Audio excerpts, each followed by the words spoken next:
Hello friends, hi, my name is रॉथर जेलिसिस by name. UPSW की काउंसलिंग में हमने round first, round second, round third के बारे में बात की थी।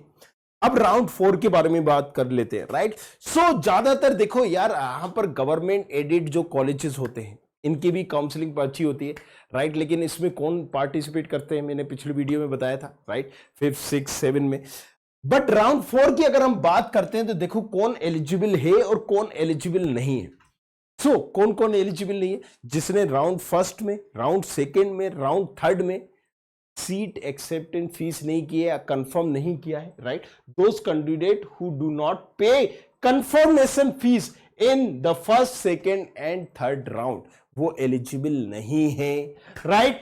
और वो कैंडिडेट, वो बच्चे या स्टूडेंट, इनको बोल दो, who become ineligible after the online document verification, जिनका मान लो उन्होंने बोला कि मैं एससी कैटेगरी का हूं, डॉक्यूमेंट में एससी का सर्टिफिकेट ही नहीं था भाई, वहां पर वेरिफिकेशन ही नहीं हो पाया, इनएलिजिबल हो गए थे आप डॉक्यूमेंट वेरिफिकेशन में, राइट। सो वो कैंडिडेट जिनके डॉक्यूमेंट सही नहीं थे, नहीं पाए गए या इनएलिजिबल हो गए।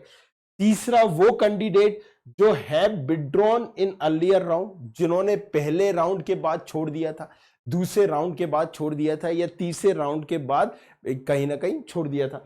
तो पहले दूसरे राउंड के बाद जिन्होंने छोड़ा था वो यहां पर नहीं कर सकते, राइट। अब कौन एलिजिबल है उसकी बात कर लेते हैं। There are 3 group of eligible candidate, right.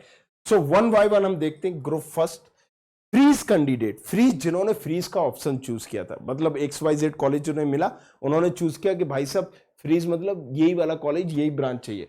तो this candidate would not be allowed to modify choice, वो मॉडिफाई नहीं कर सकते। The earlier allotted seat would be retain, उनकी अर्लियर सीट ही रिटेन रहेगी। However their allotted category may be upgraded as per business rule, वो जो भी अलॉटेड सीट थी वो अपग्रेड हो सकती है। ग्रुप 2, फ्लॉट, जिन्होंने ऑप्शन चूज किया था, this candidate would not be allowed to modify, ये भी मॉडिफाई नहीं कर पाएंगे, जो भी इनको सीट पहले मिली थी वही रिटेन रहेगी। However they would be consider for upgradation, वो अपग्रेडेशन के लिए कहीं ना कहीं एलिजिबल होंगे।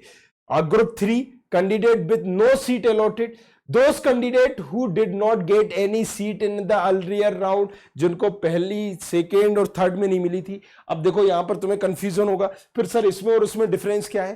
देखो दो चीजें, जिनको कोई भी राउंड में, पहले राउंड में, दूसरे राउंड में, तीसरे राउंड में सीट ही नहीं मिली, और जिनको मिली उन्होंने वहां पर कंफर्मेशन नहीं किया, दोनों अलग चीजें हैं ना। मतलब आपको यहां पर सीटें मिल गई लेकिन आपने उस पर कुछ एक्शन ही नहीं लिया था, इसका मतलब क्या है? आप टाइम बर्बाद कर रहे हो, आपको चाहिए नहीं है। एंड यहां पर क्या है कि तुम्हें मिली नहीं है, तुम्हारी रैंक कम थी या XYZ कुछ भी, तो वो पार्टिसिपेट कर सकते हैं।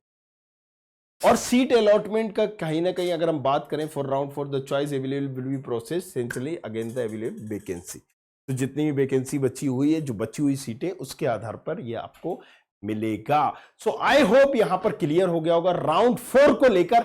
लेकिन कोई और डाउट है तो नीचे कमेंट करो, या फिर ROTHAR JELISH ROTHAR JELISH Instagram पे जाके फॉलो करो, पूछो अपना सवाल। Thank you very much, thanks.